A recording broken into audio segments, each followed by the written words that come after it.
డీజీపీగా శివధర్ రెడ్డి ఈ నెల 30తో జితేందర్ పదవి విరమణ.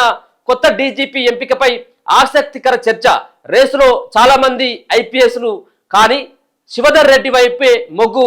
హైదరాబాద్ సిపిగా మహేష్ భగవత్ ఇంటెలిజెన్స్ కు సజ్జనర్ను పంపుతున్నట్లు ఒక టాక్ వస్తూ ఉన్నది. సో ఏ విధంగా ఉంటుంది ఏందనేది చూడాలి. సో ముఖ్యంగా శివధర్ రెడ్డి వైపే ముఖ్యమంత్రి రేవంత్ రెడ్డి సైతం కూడా చాలా రోజులుగా ఆయన వైపే చూస్తున్నట్టుగా ఆయనతో సంప్రదింపులు సైతం కూడా చేసినట్టుగా కొన్ని వార్తలు వచ్చినాయి. సో శశిధర్ రెడ్డికే దరిదాపుగా ఖాయమయ్యేటటువంటి అవకాశం ఉంటుంది. ఆయన ఒక్కడే ఉన్నాడంటే చాలా మంది కూడా ఉన్నారు రేసులో. సో ఈయనకు కొంత ఛాన్స్ ఉండేటువంటి అవకాశం అయితే కనబడతా ఉన్నది.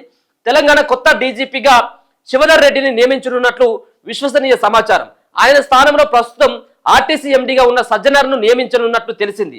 అలాగే కీలకమైన హైదరాబాద్ పోలీస్ కమిషనర్ గా మహేష్ భగవత్ రానున్నట్లు సమాచారం. ప్రస్తుతం ఈ స్థానంలో ఉన్న సివి ఆనంద్ను ఏసీపీ డీజీగా నియమించే అవకాశాలు ఉన్నట్లు తెలిసింది. అంటే ఒక్కొక్కరు సంబంధించిన ఎవరైతే దీంట్లో డీజీపీ రేసులో ఉన్నటువంటి వాళ్ళు ఎవరైతే ఉన్నారో వాళ్ళని ఒక్కొక్క శాఖకి కొంత వాళ్ళని బదిలీ చేస్తూ ఉన్నారు. దాంతో పాటు శివధర్ రెడ్డికి డీజీపీకి ఇవ్వాలన్నటువంటి ఒక ప్రయత్నం జరుగుతూ ఉన్నది. నెలాఖరుకు జితేందర్ రిటైర్మెంట్ అయిపోతా ఉన్నాడు. ఈ నెలాఖరికి శివధర్ రెడ్డికి ఇవ్వాలని చెప్పేసి ప్రయత్నం చేస్తూ ఉన్నారు. సో జితేందర్ రెడ్డి ఎవరైతే ఉన్నారో జితేందర్ రిటైర్ అవుతా ఉన్నారు.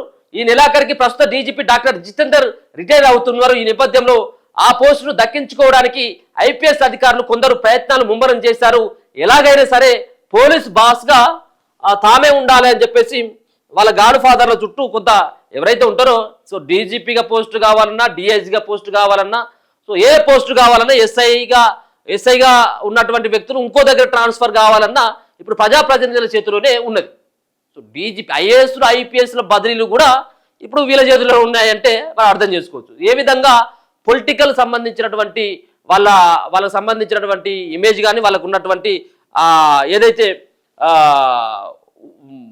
ఇప్పుడున్నటువంటి ఈ పొలిటికల్ ఉన్నటువంటి లీడర్ల యొక్క వాళ్ళకు ఉన్నటువంటి పవర్స్ సో ఏ విధంగా ఉపయోగిస్తా ఉన్నారో మనకు అర్థమవుతా ఉంది. దీని ద్వారా ఒక డీజీపీని సైతం కూడా పొలిటికల్ లీడర్లో బందీలైపోయింది.